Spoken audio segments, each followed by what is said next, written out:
Hello story lovers, కథలోకి వెళ్ళే ముందు ప్లీజ్ మన ఛానల్ని సబ్స్క్రైబ్ చేసుకోండి. నువ్వే కావాలి పార్ట్ 2 ముగింపు. సంతోష్ శృతిని చాలా కష్టంగా ట్రైన్ నుండి దూకకుండా ఆపుతాడు. వినకపోయేసరికి గట్టిగా కొడతాడు. వెంటనే ఆగిపోతుంది శృతి. నువ్వెవరు నన్ను కొట్టడానికి అని అడుగుతుంది. నేను మీకేమీ కాకపోవచ్చు, కానీ మిమ్మల్ని ఒక మనిషిగా కాపాడాలి అని కొట్టా. నన్ను క్షమించండి అన్నాడు. మీ గురించి నాకు చాలా తెలుసు అన్నాడు. నా గురించి ఎలా తెలుసు అంది శృతి. మీ డైరీ చదివాను అంటూ డైరీ ఇస్తాడు. డైరీ చదివినందుకు చాలా కోపం వచ్చింది. కానీ డైరీ గుండెలకు హత్తుకొని ఏడుస్తూ కూర్చుండిపోతుంది. ఉదయం 6 అవుతుంది. ట్రైన్ దిగాల్సిన టైం వచ్చింది. శృతికి ఎక్కడికి వెళ్ళాలో తెలీదు. స్టేషన్లో కూర్చుంది. సంతోష్ తన దారిన తాను వెళ్లకుండా శృతి దగ్గరికి వచ్చి మీరెక్కడికి వెళ్ళాలి అని అడిగాడు. సమాధానం లేదు. అందరూ వీళ్ళనే చూస్తున్నారు. అప్పుడు సంతోష్ శృతి చెయ్యి పట్టుకొని తన రూమ్కి తీసుకెళ్తాడు. సంతోష్ రూమ్లో నలుగురు ఫ్రెండ్స్ కలిసి ఉంటారు. శృతిని చూడగానే ఎవరు ఈ అమ్మాయి అని అడిగారు. నా మరదలు. మేమిద్దరం ఇక ఒకే ఇంట్లో ఉంటాం. రూమ్ ఖాళీ చేస్తున్నా అని చెప్తాడు. సరేరా అని అందరూ కలిసి చిన్న ఇల్లు చూస్తారు. అందులో సంతోష్కి శృతికి కావలసిన వస్తువులు కొని కొత్త కాపురంలా పంపిస్తారు. చాలా థ్యాంక్ యూరా అంటాడు. సంతోష్ మా చెల్లిని బాగా చూసుకోరా అని చెప్పి వాళ్ళు వెళ్ళిపోయారు. ఇదంతా శృతి పట్టనట్టు ఉంటుంది. తన చుట్టూ ఏం జరుగుతుందో తెలుసుకోకుండానే రవి ఆలోచనలో ఉంటూ ఏడుస్తూ ఉంటుంది. తనని అలా చూస్తూ ఎలా ఓదార్చాలో తెలియక తన పక్కకి వెళ్ళి శృతి ఇప్పటికైనా నువ్వెందుకు చనిపోవాలనుకుంటున్నావు చెప్పు అంటాడు. శృతి కళ్ళల్లో నీళ్లతో చెబుతుంది. నా రవి చనిపోయాడని తెలియగానే నేను కళ్ళు తిరిగి పడిపోయా. లేచేసరికి వారం రోజులయ్యింది. రవిని చూపించమని అడిగా. ఎవరూ చూపించలేదు. రవి వాళ్ళమ్మ నీతో పెళ్ళి అనుకున్నాక నా కొడుకు పోయాడు. నువ్వు నష్టజాతకురాలివి అని తిట్టిపోసింది. రవి ఇచ్చిన చైన్, గాజులు చూస్తూ పిచ్చిదానిలా ఉండేదాన్ని. రవి చనిపోవడం నా మనసు ఒప్పుకోలేదు. నాకు కొంచెం కొంచెంగా మతి చెలించింది. నన్ను మా అమ్మ చాలా అప్పులు చేసి వైద్యం చేయించింది. 6 నెలలకి మళ్ళీ మామూలుగా అయ్యాను. అమ్మ కూలి పనులు చేస్తూ నన్ను చూసుకుంటుంది. అక్కకి ఎవరో ఒక వ్యక్తి మా పరిస్థితి చూసి జాలిపడి పెళ్లి చేసుకున్నాడట. తమ్ముడు చదువు మానేసి షాప్లో కుదిరాడు. ఇదంతా నా వల్లే అని చాలా బాధ అనిపించింది. నేను కూడా రవి దగ్గరికి పోదామని చనిపోవాలని అనుకున్నా అని ఏడుస్తూ ఉంది శృతి. సంతోష్ తన పరిస్థితికి బాధపడి తనని దగ్గరకు తీసుకొని ఓదార్చాడు. నువ్వు ఇలా ఏడుస్తూ ఉంటే మీ రవి ఆత్మ బాధపడుతుంది. నీ కోసం కాదు, నీ వాళ్ళ కోసం బ్రతుకు. నీ తమ్ముడు అమ్మని మంచిగా చూసుకో. నిన్ను ఇంత కష్టపడి బాగు చేయిస్తే నువ్వు చచ్చిపోయి ఏం చేస్తావు అని అంటాడు. తన కన్నీళ్లను తుడుస్తూ శృతికి కూడా వాస్తవంలో బ్రతకడానికి తన్ని తాను సిద్ధం చేసుకుంటుంది. ఇంతలో అన్నం పెట్టుకొని వచ్చి తన నోట్లో పెడతాడు రవి. రవి మళ్ళీ గుర్తొస్తాడు. ప్లేట్ పక్కకు పెట్టేసి వెళ్ళిపోతుంది. అలా ఒక నెల రోజుల తర్వాత సంతోష్ నాకు ఒక జాబ్ చూడు అంటుంది. తనలో ఈ మార్పుకు చాలా సంతోషిస్తాడు. ఒక వారంలో జాబ్ చూస్తాడు. పొద్దున్నే లేచి దేవుడికి దీపం పెట్టి టిఫిన్ చేసి వంట కూడా రెడీ చేసి సంతోష్కి బాక్స్ పెట్టి తను కూడా బాక్స్ కట్టుకొని వెళ్ళిపోతుంది. సాయంత్రం 6 గంటలకు వచ్చి మళ్ళీ వంట చేస్తుంది. చాలా రోజులకు బయట ప్రపంచంలోకి వెళ్ళి తన బాధలన్నీ మర్చిపోయి కొంచెం సంతోషంగా ఉన్నట్టు అనిపిస్తుంది. సంతోష్ వస్తాడు. తను వంట చేయడం చూసి నీకెందుకు, నేను చేస్తా కదా అని అంటాడు. లేదు సంతోష్, ఇక నుండి నేనే చేస్తా. ఇంట్లో పని నిన్ను చాలా కష్టపెట్టా, అయినా నువ్వు ఓపిగ్గా భరించావు అని అంటుంది. అదేం లేదు శృతి, నీ బాధ అర్థమైంది, అందుకే చిట్టి అంటాడు.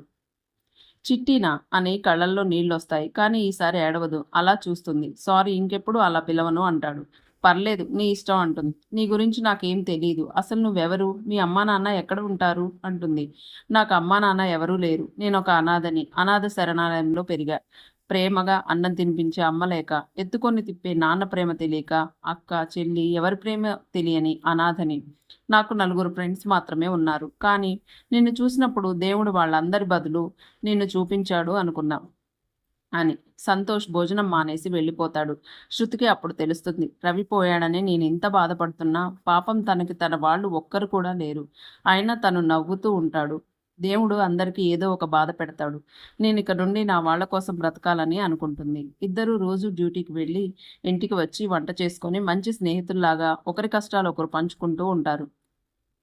శృతి వాళ్ళ అమ్మకి డబ్బులు కూడా పంపిస్తుంది. కానీ సంతోష్ని, శృతిని చూసి ఇరుగు పొరుగు ఏవేవో అనుకుంటారు.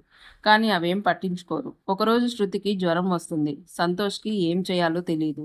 సంతోష్ ఫ్రెండ్స్ డాక్టర్ని తీసుకొచ్చి వైద్యం చేయిస్తాడు. సెలైన్ పెడతారు. ఆ రాత్రంతా సంతోష్ సెలైన్ చూస్తూ, మందులు వేస్తూ, నిద్రపోకుండా సేవ చేస్తూ ఉంటాడు. ఉదయాన్నే లేవగానే అలసిపోయి పడుకొని ఉన్న సంతోష్ని చూసి చేయి పట్టుకొని ముద్దు పెడుతుంది. అలా ఎందుకు చేసిందో తనకి తెలియదు. కానీ తప్పు అనుకొని లేచి కూర్చుంటుంది. సంతోష్ లేచి తగ్గిందా చిట్టి అంటాడు. తగ్గింది అంటుంది. పాలు బ్రెడ్ తెచ్చిస్తాడు. నువ్వు ఈరోజు డ్యూటీకి వెళ్ళకు, నేను కూడా నీతోనే ఉంటా అని అంటాడు. సరే అని ఫ్రెష్ అవుతుంది శృతి. నీరసంగా ఉండి పడుకుంటుంది. తనకి టిఫిన్ చేసి తినిపించి మందులు వేస్తాడు. సంతోష్కి మాత్రం శృతి మీద ప్రేమ పుడుతుంది. తనే ప్రపంచం అన్నట్టు బ్రతుకుతాడు. ఒకరోజు శృతికి ఐ లవ్ యూ శృతి, నువ్వు నా ప్రాణం అంటాడు. శృతి కోప్పడుతుంది. నాకు ఇలాంటివి ఏమీ చెప్పకు. నా రవిని తప్ప నేనెవ్వరినీ ఊహించుకోలేను. నేను వెళ్ళిపోతా అంటుంది. సారీ శృతి, నువ్వు వెళ్ళకు, నిన్ను బాధ పెట్టను, నన్ను క్షమించు అని ఏడుస్తూ వెళ్ళిపోతాడు. శృతి మామూలుగా డ్యూటీకి వెళ్ళిపోతుంది. ఒకరోజు సంతోష్ ఫ్రెండ్ ఇంటికి వస్తుంది. తన పేరు సంధ్య. సంతోష్ కొల్లిగట. చాలా క్లోజ్గా ఉంటుంది. అది చూసి శృతికి కోపం వస్తుంది. సంతోష్ కూడా తనతో క్లోజ్గా ఉన్నందుకు బాధపడుతుంది. కానీ నేను సంతోష్ని ప్రేమించడం లేదుగా అనుకుంటుంది. ఆ అమ్మాయి శృతి దగ్గరకు వచ్చి, అక్క నీ గురించి నాకు అంతా తెలుసు. నేను సంతోష్ని ప్రేమిస్తున్నా. నా ప్రేమ విషయం సంతోష్కి చెప్పు అని బ్రతిమలాడుతుంది. సరే అంటుంది శృతి. కానీ ఎక్కడో అసూయ, ఏదో భయం. సంతోష్ దూరం అవుతాడేమో అని భయం అనుకుంటా. తను చూపించే ప్రేమ అంతా తనకే కావాలి అని ఆశపడుతుంది. కానీ చెప్పదు. రవిని మర్చిపోయి రవి ప్రేమకు అన్యాయం జరుగుతుందేమో అని ఒకరోజు ఏ కారణం లేకుండానే సంతోష్తో గొడవపడి, నువ్వు నా జీవితం నాశనం చేయాలని చూస్తున్నావు, అందరితో నన్ను నీ భార్య అని చెప్తున్నావు అని అంటుంది. అందరూ తప్పుగా అనుకోకూడదని అలా చెప్పా అంటాడు. నీవు ఏదో ప్లాన్ వేసుకొని నన్ను వాడుకోవాలని చూస్తున్నావు అని ఏడుస్తుంది. అప్పుడు సంతోష్, నువ్వు నాతో 1 ఇయర్గా ఉంటున్నావు. నీతో ఎప్పుడైనా నేను మిస్బిహేవ్ చేశానా? చీచి, ఇదా నువ్వు నన్ను అర్థం చేసుకుంది? నిన్ను దేవతలా చూసుకున్నానే. అమ్మ లేని నాకు నీలో అమ్మను చూసుకుంటున్నాను. నువ్వు ఇంత మాట అన్నాక నేను ఉండలేను, వెళ్ళిపోతున్నా అని బయటకు వెళ్ళిపోతాడు. కావాలనే అలా గొడవ పెట్టుకుంది. కానీ సంతోష్ గురించి తనకి తెలియంది కాదు. తనంత మంచివాడు ఈ ప్రపంచంలోనే లేడు. నా నుండి ఏమీ ఆశించకుండా నేను బాగుండాలని ఎప్పుడూ కోరుకుంటాడు. సారీ సంతోష్, నువ్వు నా దగ్గరే ఉంటే నేను రవిని మర్చిపోయి తనకి అన్యాయం చేస్తాను. అందుకే ఇలా చేశాను అని ఏడుస్తూ కూర్చుంటుంది. అంతలోనే నిద్ర పడుతుంది. కలలో రవి కనిపిస్తాడు. ఏంటి బంగారం, ఇలా చిక్కిపోయావు? నేను నీలోనే ఉన్నాను.